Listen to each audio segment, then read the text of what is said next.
Hello and welcome to the Quietly Visible podcast. I'm your host, Carol Stewart, founder of Abounding Solutions and author of Quietly Visible, Leading with Influence and Impact as an Introverted Woman. And this is the podcast for introverted women who want to thrive as leaders and in life. Now, today's topic, we're looking at or exploring resilience. We're going to be rethinking resilience. And we're going to be redefining resilience and how to thrive as an introverted female leader without burning out. And to talk about this with me today, I've got Dr. Tosin Bowen-Wright, and I'm going to let her introduce herself and tell you all about the wonderful things that she's doing.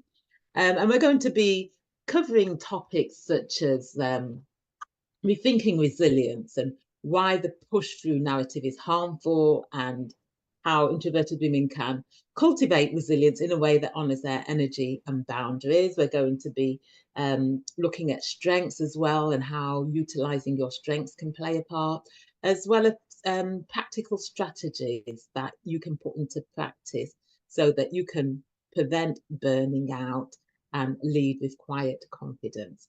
So hello, Tosin, and welcome. Thank you, Carol. Nice to be here. It's great to have you here. So before we dig in, just tell us a little bit about who you are and what it is that you do. I guess in this space, I'm a clinical psychologist by background. I'm actually a consultant clinical psychologist. So I worked in the NHS up until the end of December up until the end of 2022 in child and adolescent mental health services, having worked in CAM services for almost 20 years actually. So qualified for 17 years and prior to that working as an assistant psychologist. So that was the process of my sort of becoming a clinical psychologist, doing the doctorate. And yeah, I mean, I specialised in working with children and their families for many years and moved up into leadership positions. And then sort of came across some difficulties in senior leadership, perhaps around the sort of the time of COVID and lockdown, and really started to rethink my life, my career choices. But also myself, who I am. So, I've introduced myself as a clinical psychologist, but, actually I'm a wife, I'm a mother. I've got two young children, one who's 11 years old and has a stammer. And, watching him grow up, watching his challenges with confidence, really learning to understand him, actually he's a very introverted character. And I think sometimes that can come across as him being rude or him being withdrawn and not willing to engage. But actually, as you get to understand him, you start to understand that actually he's got a particular kind of personality and he sees the world in a particular way. And actually the way that he sees the world actually is his strength. And, it's really helped me kind of really come to understand, what introversion is really, and the great skills actually that have really become his superpower with regards to how he engages with people, but how he engages to the world and how he's coming to understand himself as someone who stammers. And then I have a daughter who's the complete opposite. Is a real extrovert, very confident, always wants to be with people, really draws her energy from engaging with people. And it's just been really fascinating for me as a mother to observe these two personalities and really also think about, what is it that they've gained from me and what can I learn from them? And I've really come to understand myself, particularly from an introversion, extroversion perspective over the last few years. And actually, in one of the teams that I was managing, we did the Amber-Briggs test. So a member of our team was an Amber-Briggs, Myers-Briggs facilitator. Mm-hmm. And she, as part of our away day experience, we wanted to get to know each other and understand each other, and how to think about how we worked as a team, what our strengths were, what our challenges were. And so we did the Myers-Briggs, and I realised which actually was really quite shocking to me, that actually I was an introvert. So I'd always seen myself as somebody who was quite extrovert, so, people see me as somebody who's sociable. People would say that I'm not shy to speak up. I'm very passionate. So when I'm passionate about something, it's very hard for me to keep quiet, so that there are points where actually sometimes I can literally feel my heart coming out of my chest and I must speak what it is that I'm thinking.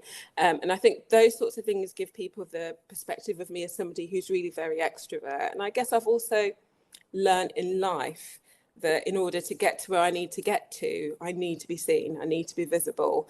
And that means that I need to be switched on, I need to be interested in people, I need to be curious, I need to really be able to express myself in a particular way that will get me heard. But when we did the Myers-Briggs test, I realised that actually I'm a real introvert. And that made a lot of sense to me, because actually I do get really drained from social situations. Whilst I might be very, very switched on, in certain moments, when I'm at home, I'm incredibly quiet. I need space. I need a lot of downtime. I'm naturally a very reflective person. I mean, partly, yes, that comes with being a psychologist, but I think I'm actually drawn to being a psychologist, or I was drawn to being a psychologist, because of my introvert tendencies, which was about reflection, which is about a need for connection with people, and a curiosity about people. So I'm somebody who observes, who likes to really read the room and make sense of what's going on. So being an introvert with extrovert sort of traits really made a lot of sense to me. And it also really helped me understand why there were certain bits of kind of leadership that I really struggled with. So I struggled a lot with all the stuff that involved us having to network, or, going into meetings, being in board meetings with, people that, I had nothing in common with, perhaps really didn't know what to say, what to say to, really sort of struggling in those situations, if anything, really avoiding those situations.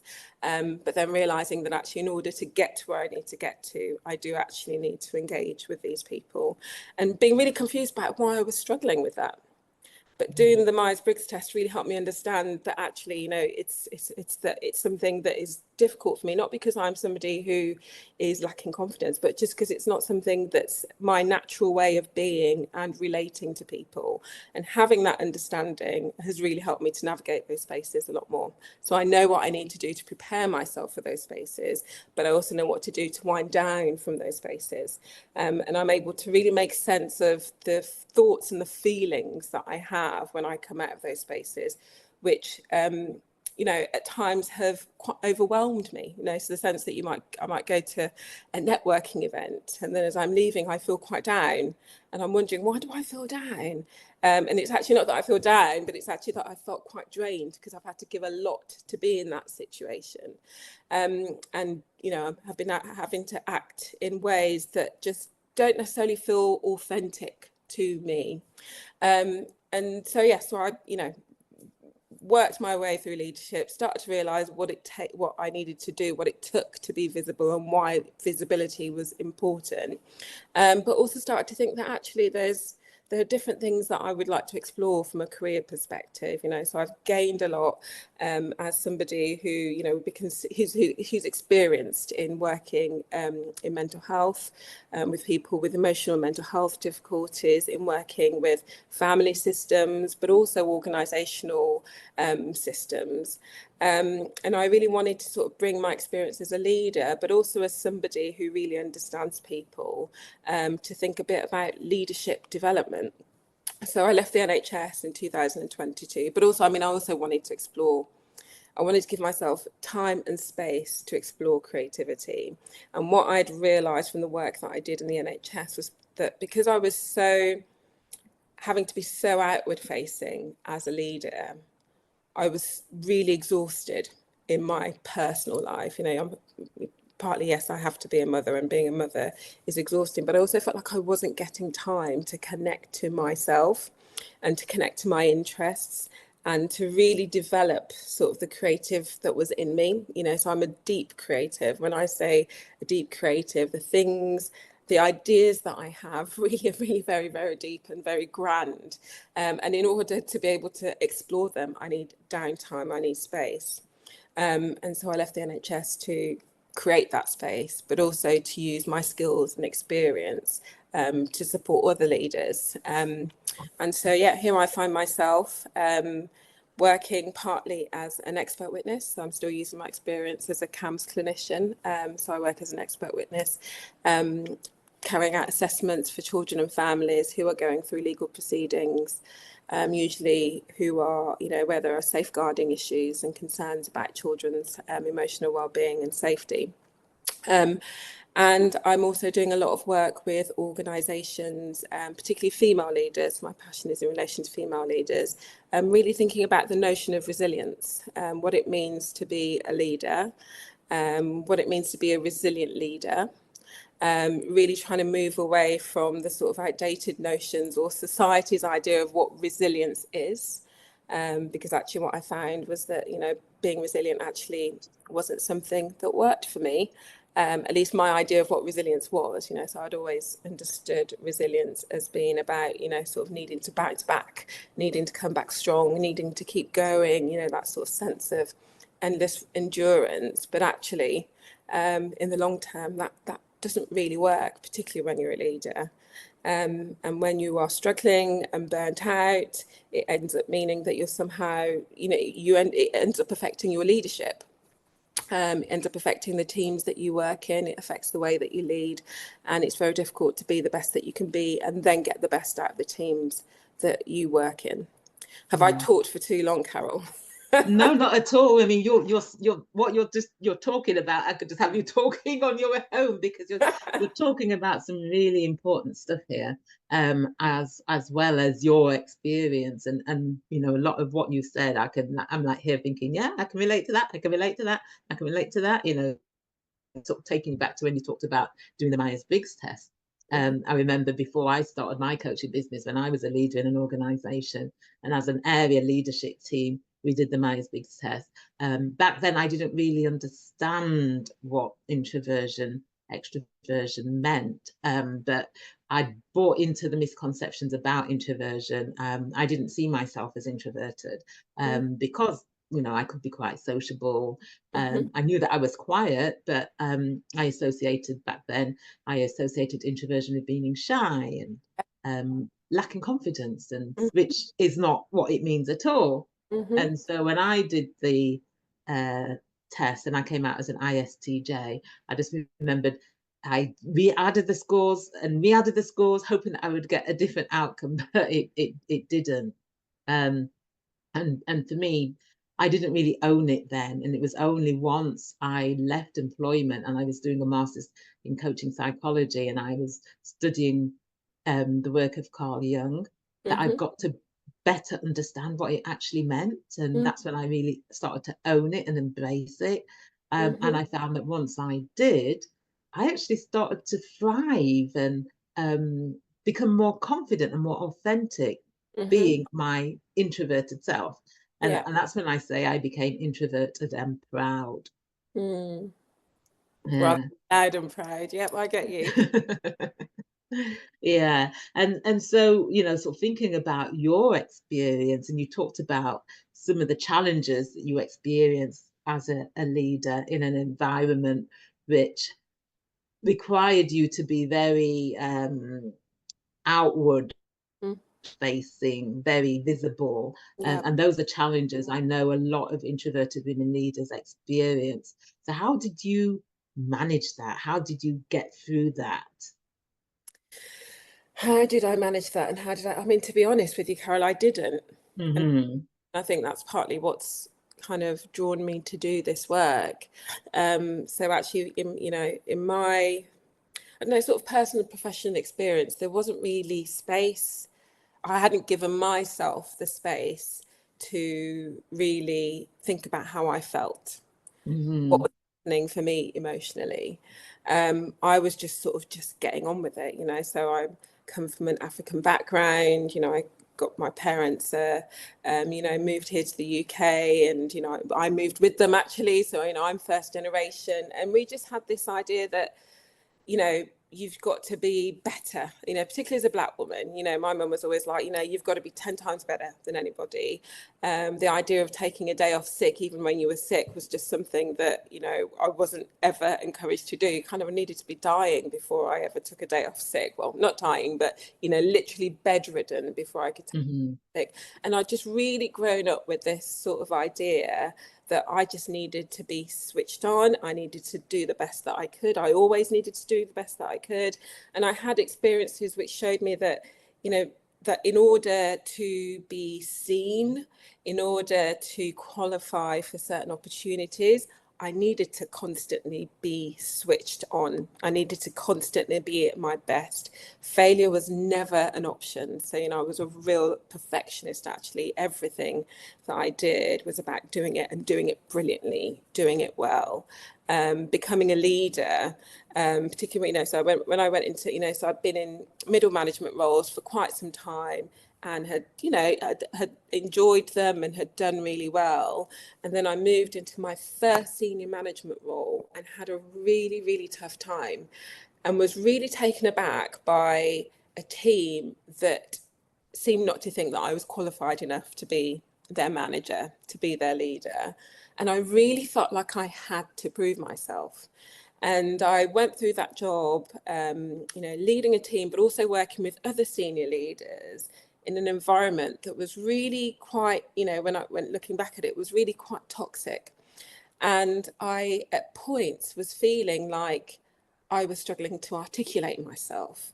I was struggling to think and be the person that I knew that I could be, you know, somebody who was very solution focused, who was very good at problem solving, coming up with ideas, somebody who could really articulate and explain myself. I was really, really struggling to do that in that environment. And then I went on a leadership course that was run by the NHS Leadership Academy. And it was actually specifically for people from Black, Asian, minority ethnic background who were in senior leadership roles looking to move on to board roles. And it was a real opportunity to reflect. So it was a very experiential training.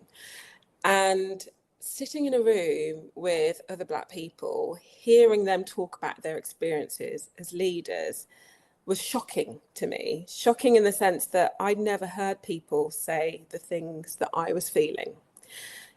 I didn't know that there was, firstly, I thought it was just me that was feeling that way. So I thought I had a problem. I thought I just wasn't coping enough as a leader. I just thought, you know, I just needed to just sort of get used to what it was to being a senior leader. It was going to be hard managing people. It was always going to be hard bringing people along with your vision.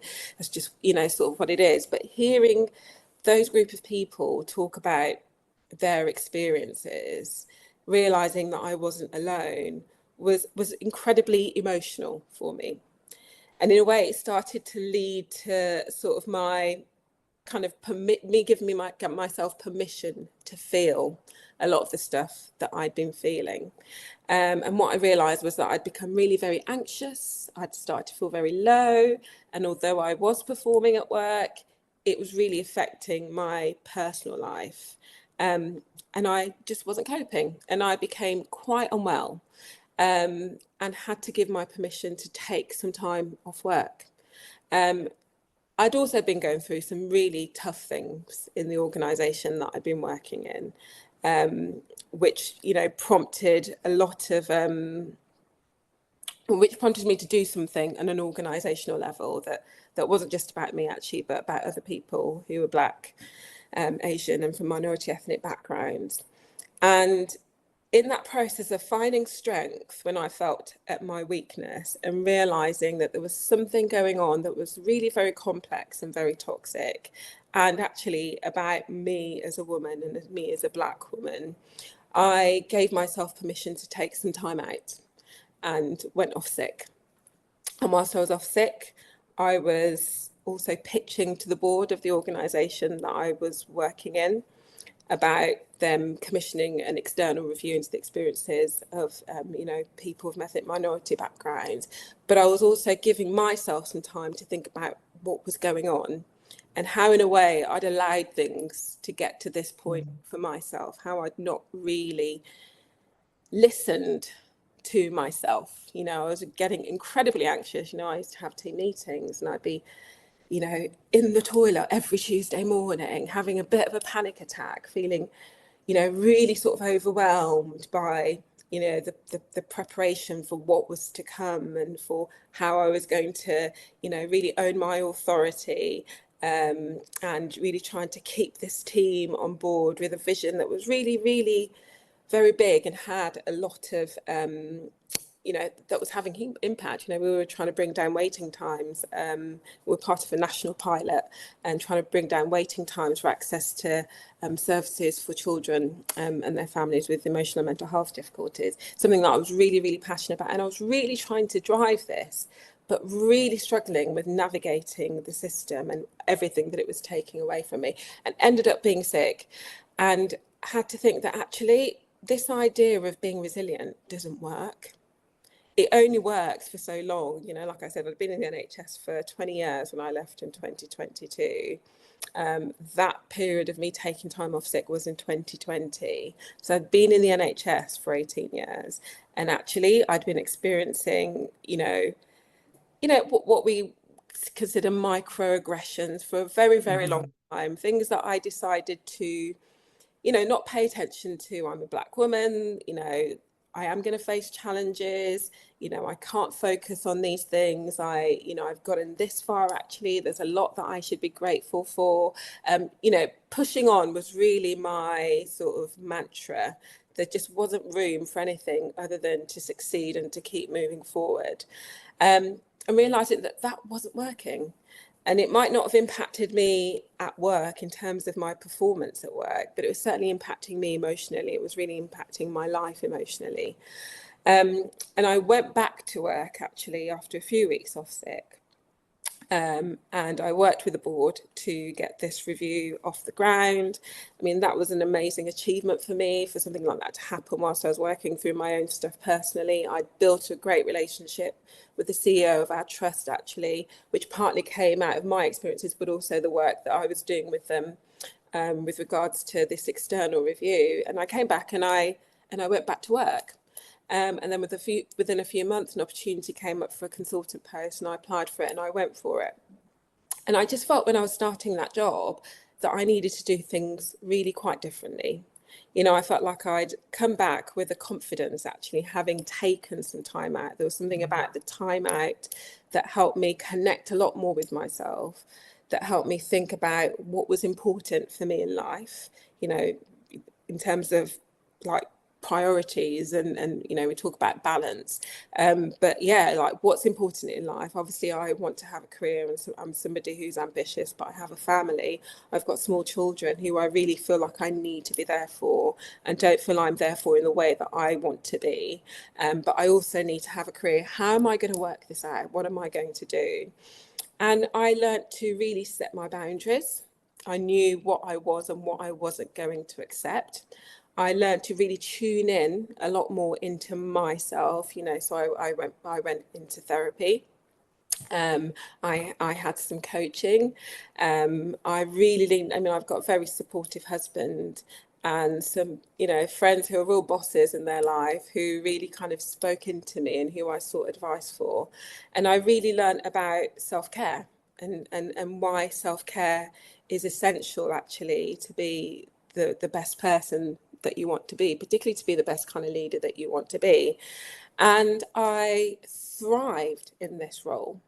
Really enjoyed leading the team that I led. Really enjoyed the work that we did, which was very innovative. You know, we went on to set up the first team of its kind that was supporting a county in southeast London with the transformation of their children and young people's emotional wellbeing services. You know, so bringing NHS, local authority, voluntary sector services together to really pool their resources and think about how they could support children and families. And I felt incredibly proud of being able to do that, and felt incredibly proud of the boundaries that I've been able to set and honour, that enabled me to be the sort of boss that I wanted to be the professional that I wanted to be, but also to feel like I could give my family more of the time and the energy that I wanted to have. So I guess the long answer to your question was, how do I do that? I mean, I didn't for a long time, and not doing it, I learned the very hard way and became very unwell. And from being unwell, realized that actually I really need to look after myself. I need to tune in a lot to myself. I need to understand myself better. And in order to do that, I need to go into therapy. I need to get some coaching. And I need to ensure that I'm giving myself the time and space to feel, to think, to understand myself, and to know when I need to step back and when actually I've got the strength to push forward. And when I push forward, to ensure that there's time to really recover and come back into myself to replenish myself. There's some really valuable things that you've shared there around that resilience and self-care. But before we sort of unpick that, what do you think would have happened if you didn't take that time off when you did? I mean, I think it would just have been forced upon me, to be honest with you. Yeah, I mean, I think I would have become very, very unwell. Yeah. I felt like I was, I was feeling pretty low at the time. I was feeling incredibly anxious. And, I felt like I was on the brink of a breakdown at that point. I think I probably would have been down, actually. Yeah. And I wonder if at work it would have become about me as somebody who, and I think I perhaps wouldn't have been doing my job very well as a leader. I felt that there were things that I was doing well, but I also felt that actually the difficulties I was having were really impacting the way that I wanted to, that I couldn't lead in the way that I wanted to lead. Yeah. And that meant that I wasn't leading anywhere in my life in the way that I wanted to lead. I wasn't leading. I felt in the end that I wasn't leading well at work, and I wasn't leading well at home with my, my family. So I think eventually it would have been. And the thing is, Sorry. Yeah. No. So go on. No, that was it. I think Okay. it been forced on me, but perhaps in a different way. Yeah. And and I've seen that many times where where women have continued to push through to the stage where it's got to the stage where it is pushed upon them, or it starts to affect their performance at work, and then they get taken down their poor performance route. Yeah. And then that adds to it till it just gets to the point of total breakdown, as you've said. Yeah. Absolutely. I mean, I think, I think you're absolutely right. So I think it's really important that people are aware of it, because and I recognize it can be easy to ignore the warning signs and just to continue pushing on because you feel that you have to, because people are sort of worried about how it will look if they don't continue, or they may feel like a failure if they don't continue. But it's so important that people recognize the warning signs. And sort of picking up on what you said earlier about redefining resilience, and it being not just being about bouncing back, how would you define resilience now? I think resilience is about tuning into yourself. It's about yourself. It's about allowing yourself to fall. For some people that might sound like failure, but actually to recognize that actually sometimes we need to fall in order to get back up. That we need to fall to understand what it is that's wrong in order to really sort of rise up and be the best that we can be. And actually, I feel that that period where in some people's eyes, or perhaps in my eyes, in my view of what it might have looked like to other people, was that I failed. I mean, I certainly felt when I was taking that time out, like am I a failure?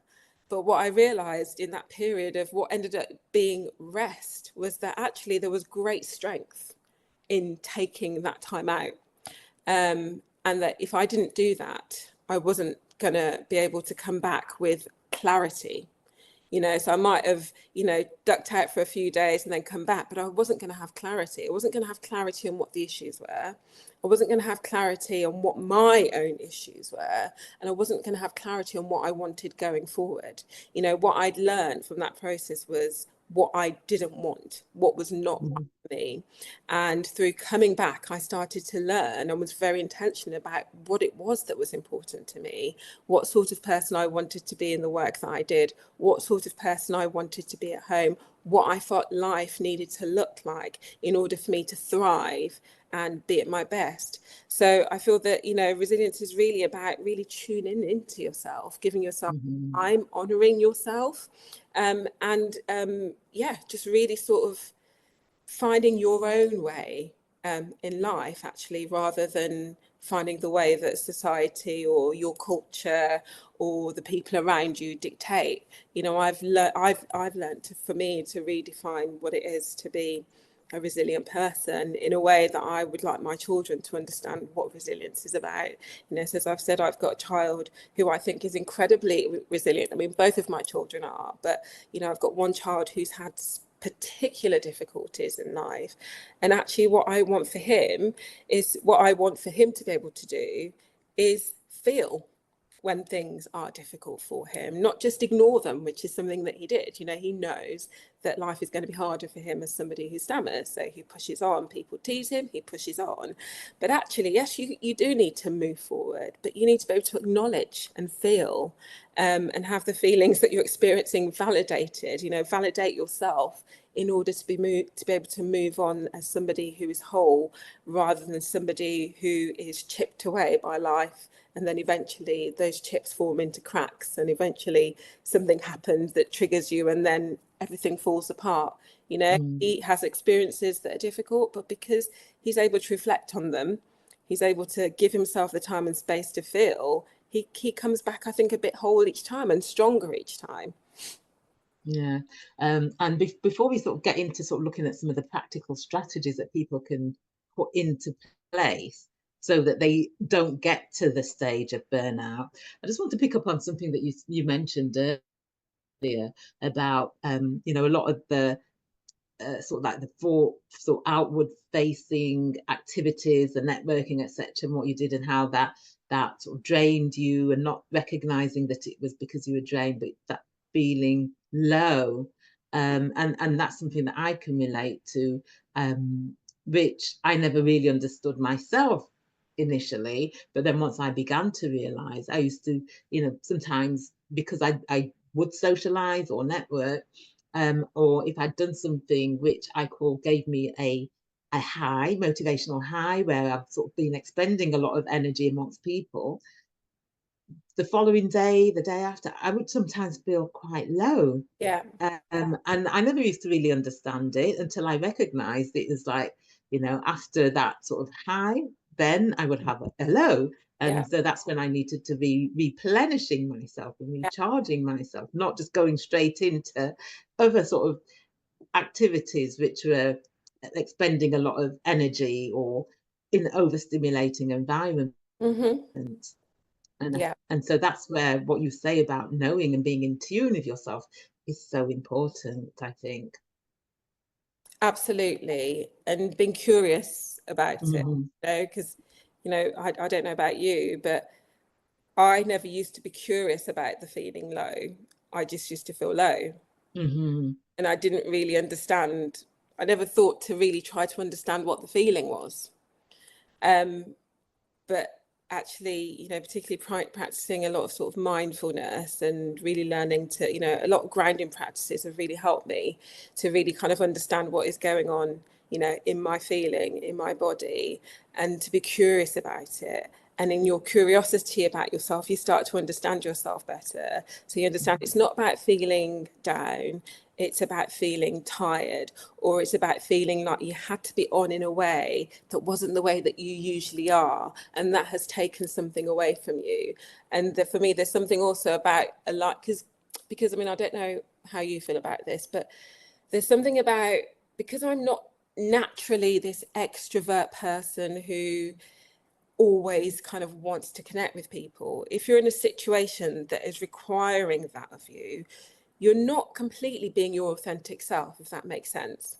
Yeah, it's not like I'm being fake, but it's that I'm having to do something that doesn't come naturally to me, and so that is taking something from me. You know, so for example, my thing is on the way to work, on the days when I used to have to travel on the train every day, and often there are parents from work also getting on the train, and I would just want to avoid people, and it's not because I didn't like them or I was being rude. It was because I really needed to conserve my energy for the day. I just needed that time to listen to my music, to read my book or whatever it was. And if I did end up having to now talk to them, you know, just because we ended up, you know, sat in a chair next to each other, that would somehow affect my ability to start the day in the way that I really wanted, because I'd not had the time to recharge. And it's not that I was being inauthentic in my engagement with them. It's because actually I was being, you know, the opposite. I don't want to be rude, and I do want to connect with people. But something of that can make you feel like you are not being, that you're not being true to yourself and to who you are. And so understanding that sort of low feeling as actually it's because you've been having to be away that you're not typically, is a really important thing. So there's something about really learning to understand yourself and understand what the emotions that you experience are about. You know, so that sense of being low isn't necessarily feeling sad, but it can be just feeling tired. Or it could be feeling confused, or it can feel, you know, it can be about trying to make sense of something that isn't sort of normal and usual to you. And that's something that I often would feel after all those kind of moments of sort of high. You know, it's a bit like you know, being on a sugar high. You know, you have all these sweets and you get really high from it, and then the come down, because your body's so not used to it, is a crash. It's sort of, for me, a bit like that sort of feeling. Does that make sense? Yes, yeah, because that's how I would describe it as well. Yeah, it's that emotional high, and then there's a crash Crash. after. Yeah. Yeah. So, what are some practical strategies that listeners can put into place to avoid getting to the place where they do burn out, so Yeah. that they can be in tune to themselves, they can listen to what's going on for them? Yeah. So I think that regular time out to check in with yourself is really, really Hmm. important. So how you start the day and how you end the day. For some people, you know, how they start the day may be the most important. Really feeling like they're getting themselves in the sort of, in a certain frame of mind, perhaps through things like journaling or meditation. So I think for some people, often journaling as a way to check in is really, really helpful. There's something Hmm. helpful about actually, you know, writing down, you know, this is how I'm starting the day, this is how I'm feeling, this is what is going on, this is what I want to achieve, or this is something that I'm not unsure of. That's a really helpful way to sort of tune in. So making that time on a daily basis to sort of reflect and to tune into yourself is really important. Yeah, and that is something that I can attest to, because I journal on a regular basis, Yeah, and it really helps to just, like, examine what's going on for yeah. me, and, as you say, become aware of what's happening. Yeah, because it's, you know, it's a bit like when you're talking to somebody, isn't it? But if you're by yourself, you can sort of talk to yourself by writing it down. And there's something about the process of writing down that helps a similar way to the way that you're thinking when you're actually talking with somebody. Gives you a space, doesn't it? So yeah, sort of journaling, meditation, again, as a way to tune into yourself. I think it's really important, particularly for those of us who really struggle with the sort of outward facing roles, you know, ensuring that we're taking micro breaks during the day, you know, even if that means taking 5 minutes out of the day in between meetings to just sit with yourself, to do some deep breathing, going for a walk is really important. I also think things like being intentional about kind of setting boundaries, you know, we need to know what works for us and what doesn't work for us. And sometimes that is about sort of self-discovery, you know, and sometimes that comes through the things like journaling, meditation, taking time out, but being really, really clear about our boundaries, you know, what is important and what isn't important. You know, what will I accept and what won't I accept? What are the sorts of events that I want to do and how many of them can I do in a day or in a week? You know, being really sort of thoughtful about what works for you.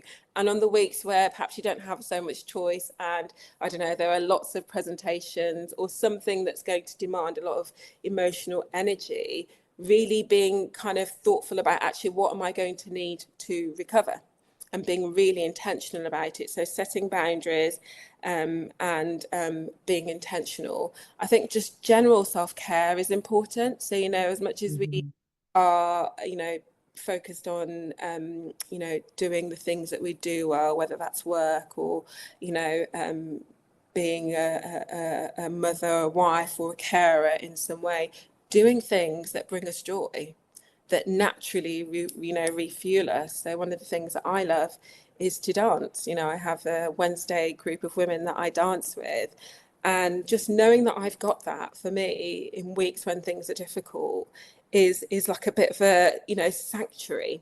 And when I get there, just that process of being able to let go and be without having to speak, without having to be something to somebody and anybody, is incredibly important. And for different people, you know, there are different ways of doing that. I also think that actually, you know, seeking practical support is really important. So, you know, in my life, coaching has been incredibly helpful, particularly from a career perspective, in terms of understanding the sort of leader that I want to be, in terms of understanding sort of the barriers to doing things that perhaps feel like they're draining a lot of energy from me. You know, they're perhaps draining a lot more energy than they need to, because there are some limiting beliefs or thoughts that I'm experiencing that are making them seem a way bigger sort of task than they need to be. So I think something like coaching is important. I'm also a psychologist and a therapist, so I advocate for therapy, particularly for people who are really struggling with their mental health. You know, as much as it's helpful to have coaching, I also think from a leadership perspective, I also think it's incredibly important to spend time with yourself, to understand yourself, to understand the way that you relate to others and the way that you relate to the world, and what it is that causes you difficulties, why you get into particular patterns and roles, and how much of that might well be linked to your past. And also, you know, to think about, you know, to have time and space to process the traumas, whether they're large traumas or micro traumas, you know. And I think for people from certain backgrounds, whether if that's because you are introverted, or whether that's because you're a woman, or whether you're from an ethnic minority, we are constantly dealing with a lot of microaggressions. We are constantly dealing with trauma, whether we choose to acknowledge them or not. We are faced with issues and experiences that somehow chip away at us. You know, it's having the opportunity and the space to explore that, and knowing when you need that is incredibly important. So I'm somebody who's, you know, gone back and forth to therapy, depending on what's going on in my life. And it doesn't have to be because I'm having a breakdown or because I'm feeling depressed or anxious, but because I have a sense that actually there is something that I'm really struggling with. And I need the space to really be able to make sense of that, to process it, and to understand where it's coming from. And whilst I have some really supportive relationships in my life, there's sometimes a need for me to go to somebody that isn't in my life, and that gives me a different sort of space to help me make sense of the issues that I'm facing. So, I mean, I guess in summary, it's about, you know, tuning into yourself. It's about giving yourself, you know, time and space. And it's about, you know, setting really clear boundaries with people. It's about being clear of what your boundaries are and ensuring that others are clear of them, are clear about them, should I say, and being really intentional with self-care. Ultimately, self-care is everything. And for those of us who are sort of introverted leaders with extrovert traits, that is fantastic. And actually, you know, it's the best of both worlds, actually, for the people that we lead, but actually we also have to be really sure of how we work with that and how we look after ourselves. Thank you. That was such wonderful words of advice, wisdom, golden nuggets that you have shared there. So listeners, do take note of what Tosin has shared, because the last thing that you want is to get to a stage where you burn out. And by putting into practice what she said, it will enable you to be able to thrive without burning out. So thank you, Tosin. I really enjoyed our conversation. Thank you. If people want to find out more about you and your work, where's the best place for them to go? Well, they can find me on LinkedIn. They can also find me on my website, which is www.tosinbowen-wright. Actually, no, that's my email. So it's www.tbw.co.uk. Oh, great. Thanks for that. We will share the links in the show notes. So listeners, do go check Tosin out. Go follow her on LinkedIn. You have had some valuable words of advice here, so do put it into practice. So thank you, Tosin. Thank you, It's been Carol. a pleasure having you on the show. Really enjoyed speaking to you. And listeners, thank you for listening. And if you're wanting to increase your confidence, influence, and impact, if you haven't completed the free assessment on my website, go to aboundingsolutions.com. Under the free resources, there's an assessment that you can complete that will give you ideas about areas that you can focus on. And so until the next time, bye.